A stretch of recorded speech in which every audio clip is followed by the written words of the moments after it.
Di video Rake Vlog kali ini, yang menjadi tema untuk pembahasan adalah bangunan kuno air dari masa lalu, yaitu Petirtaan.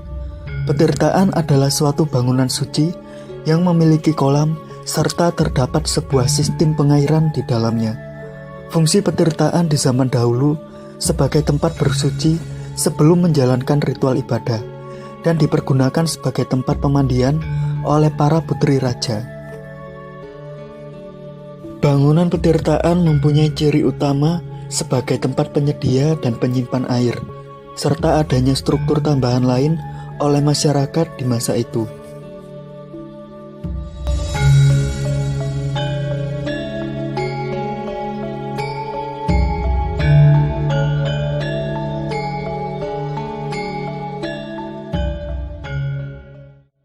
Tambahan struktur seperti anak tangga bertujuan memudahkan akses menuju bagian dalam Petirtaan, serta struktur dinding pada kolam berfungsi agar tepi Petirtaan tidak mudah runtuh. Bangunan Petirtaan akan menjadi lebih sakral dengan adanya atribut keagamaan seperti jaladwara, arca, maupun relief di dalamnya. Terdapat bangunan Petirtaan kuno di Jawa Timur, baik yang sudah terkenal maupun yang baru saja diekskavasi oleh pemerintah. Di antaranya seperti situs Petirtaan Gendeng, situs Petirtaan Sumber Beji, Petirtaan Belahan, dan Petirtaan Jolotundo. Saat saya ke kedua Petirtaan terakhir, saya hanya datang untuk sekedar berwisata dan belum berpikir untuk membuat video.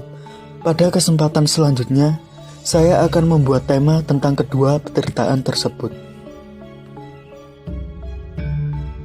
Petirtaan dipandang sebagai tempat untuk pengambilan air amerta atau air suci. Pada saat sebuah upacara keagamaan dilangsungkan, air yang telah disucikan oleh para pendeta dipercaya setara dengan air amerta. Air atau tirta, menurut kepercayaan Hindu-Buddha, merupakan titik awal kehidupan, dan di tirta itu pula kekuatan dewa bersemayam.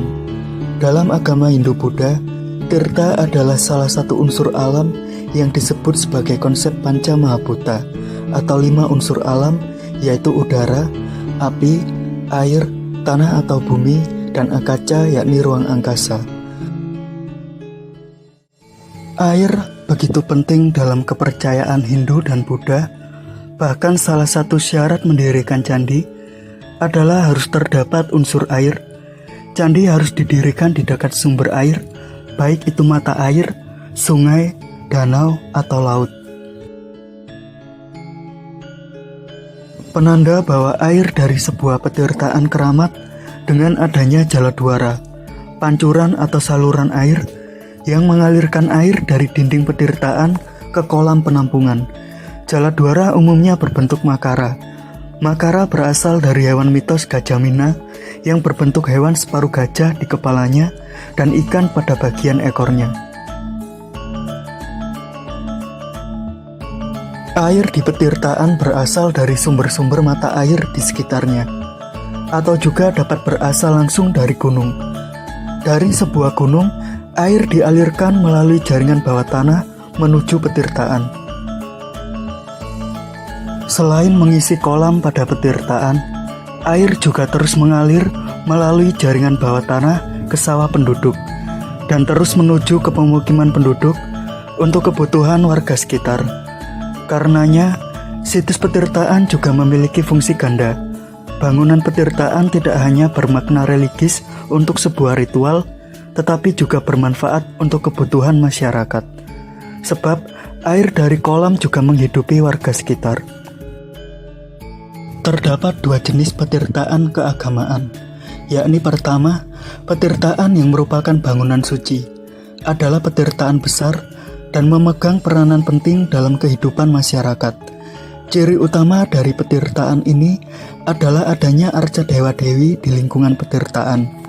Air dari Petirtaan ini juga dijadikan air suci untuk upacara keagamaan di berbagai bangunan suci lainnya, seperti pada Petirtaan Jolotundo. Kedua, Petirtaan berukuran sedang yang hanya mendukung aktivitas keagamaan pada bangunan suci lain yang berada pada satu lingkup komplek tempat peribadatan dengan petirtaan tersebut, seperti situs petirtaan Geneng Berumbung.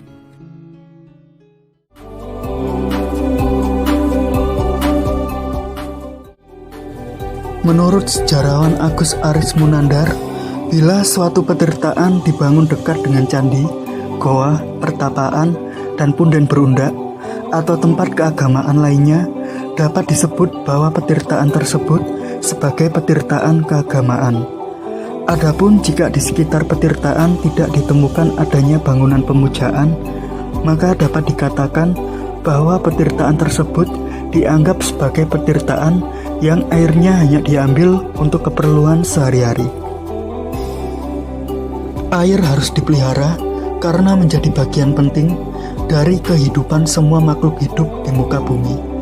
Di masa lalu, leluhur kita adalah orang-orang yang sangat menyukai dan gemar melakukan kegiatan bersuci. Upacara-upacara penghormatan dan pemeliharaan air dilakukan di mata air, danau, sungai, dan laut sejak zaman dahulu untuk mensyukuri keberadaan air sebagai sumber kehidupan. Air sebagai elemen penting kehidupan orang Nusantara sejak dahulu hingga masa sekarang. Air menjadi penyeimbang alam kita dan setiap jiwa yang bergantung pada setiap tetesannya.